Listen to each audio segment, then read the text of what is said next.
So hello friends, আজকে আমার first blog. আমার সাথে আছে হৃদয়, আছে পিছনে প্রীতম, অ্যান্ড আছে আরেকটা আননোন ভাইয়া, হচ্ছে ফারুক ভাইয়া।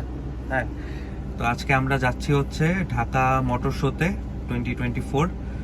তো মেইনলি এটা কালকে থেকে শুরু হয়েছে না?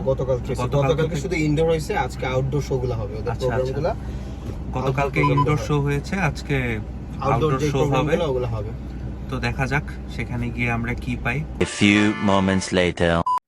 ফাইনালি বের হয়ে গেলাম। তো আজকে আমার গাড়িটা নেওয়ার কথা ছিল, কিন্তু বাসা থেকে অনেক প্যারা দিচ্ছিল, দ্যাটস ওয়াই আমার গাড়িটা আমি নিতে পারিনি। আমার লাভ লস নেই, আমার লাইফটাই লস। সো এই যে এখন আমাদের সাথে হাসান অ্যাড হচ্ছে, ছেলেটা পাঞ্জাবি পরে আসছে। এরকম কিউরিসিটি নিয়ে আজকে আমাদের হাসান ব্লগের সাথে থাকতেছে। হাসান ব্লগ হচ্ছে কি অবস্থা ব্রাদার? সো লাস্টলি আমরা শুরু করলাম আমাদের জার্নি। আরে পিচ্ছি R15 নিয়ে আসছে আমাদের সাথে। আফ্রিকান তৌফিক চলে আসছে। তৌফিক সে হাই টু আস। আসতে বসো, ঠিক আছে? So, একটা মজার ব্যাপার হচ্ছে, এটা হচ্ছে বিজয় সরণি সিগন্যাল। এই সিগন্যালের একটা প্রবাদ আছে, যে কিনা জীবনে কোথাও কোনোদিন কোনো জায়গায় আটকায় নাই, এই বিজয় সরণি সিগন্যালে একবার হইলেও আটকাইছে। সো অ্যাজ ইউজুয়াল আমরা ছেলে মানুষ যা করি, ড্রাইভ করার সময় ভিডিও আর ভিডিও করার সময় ড্রাইভ। সো পুরো এলিভেটেডে স্পিড লিমিট 60 ছিল, আর অনেক জায়গায় মামলা দিচ্ছে শুনেছি। সো সেফলি ড্রাইভ করাই ভালো, স্মুথলি। সো এখন আমরা আছি 300 ফিট এক্সপ্রেস ওয়েতে। তো সবার পছন্দের রোড। এই ওয়েতেও নিষেধাজ্ঞা আছে, 80-র উপর নাকি গাড়ি চালালে মামলা করে দিবে।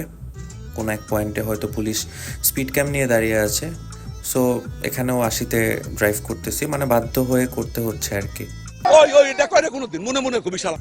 সো আমরা পৌঁছে গিয়েছি। এটা মেইনলি বাণিজ্য মেলার স্পট, যেটা আমরা বাণিজ্য মেলার স্পট হিসেবে চিনি, কিন্তু এবার এখানে ঢাকা মোটর শো হচ্ছে। তো হচ্ছে হাতের লেফটে, আর আমাদেরকে পার্কিং করার জন্য দেখাই দিল হচ্ছে ঝাউ গাছ। এন্ট্রি পাসের টিকিটগুলো 50 টাকা করে ছিল, কিন্তু আমার কাছে একটা জিনিস একটু বেশি লেগেছে, সেটা হচ্ছে কার পার্কিংয়ের যে কস্টটা। কার পার্কিংয়ের জন্য 100 টাকা করে নিচ্ছিল এখানে। প্রথমে ঢুকেই যেটি চোখে পড়লো, দেয়ালের মধ্যে সতর্কীকরণ দেওয়া আছে রাস্তায় গাড়ি চালানোর সময়। সেখানে আমার একটি অসুন্দর সিগনেচার করে দিয়ে আসলাম। সো মোটর শো বলে কথা, ভিতরটা ছিল লাউড এবং ক্রাউড, একটা অন্যরকম হাইপ কাজ করবে, এটা স্বাভাবিক। তো এবার যেটা খেয়াল করলাম সেটা হচ্ছে অ্যাজ ইউজুয়াল যে গাড়িগুলো ঢাকা শহরে বেশি চলে বা আমরা সচরাচর দেখে থাকি, সেই গাড়িগুলোই তোলা হয়েছে। এখানে নতুন করে দেখলাম চ্যাংগ্যাং এলসফিন 2022 মডেলের গাড়িটি, চাইনিজ ব্র্যান্ডের। তো এছাড়াও এখানে এক্সপ্যান্ডার ছিল, মিৎসুবিশি আউটল্যান্ডার ছিল, তারপর হন্ডার গাড়ি ছিল। নতুন করে মার্সিডিজ এখানে তাদের ইলেকট্রিক ভেহিকেলসগুলো লঞ্চ করেছে। প্রাইস একটু বেশিই ছিল অ্যাজ আ ইলেকট্রিক ভেহিকেলস হিসেবে, যেটা আমাদের পরিবেশ বান্ধব হওয়া সত্ত্বেও প্রাইস ট্যাক্স একটু কমানো উচিত বলে মনে হয়। আর এখানে হৃদয়ের ট্যাঙ্ক 300 মডেলের গাড়িটি পছন্দ হয়েছে। গাড়িটি খুবই ডিসেন্ট। ওর কথা মতো এই গাড়িটি দিয়ে নাকি খুব চক্ষমভাবে অফরোডিং করা যাবে, এবং অফরোডিংয়ের নাকি একটা জোস ফিল পাওয়া যাবে। অ্যান্ড প্রাইসটাও রিজনেবল ছিল, খুব আহামরি না। আর এখানে সুপ্রা ভাই ইঞ্জিন স্টার্ট করেছে এবং রেভ দিচ্ছিল। রেভের সাথে হালকা এক্সস্ট ফাটাচ্ছিল, যেটা সাউন্ডটা ছিল খুবই ডিসেন্ট এবং খুবই লাউড।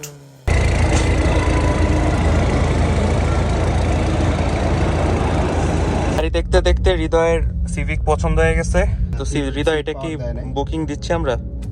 দেখি, কথাবার্তা বলি, কনভিন্স হইলে দেন ট্রাই করব। ওকে, মেলা উপলক্ষে কিছু ছাড় আছে, তো দেখা যাক কি করা যায়। আমার কাছে স্পেশালি অন্য সব গাড়ি থেকে জেকোর J7 এই গাড়িটা আমার খুব বেশি পছন্দ হয়েছিল। অনেক ডিসেন্ট লেগেছে এবং ইন্টেরিয়রটাও খুব প্রিমিয়াম ছিল।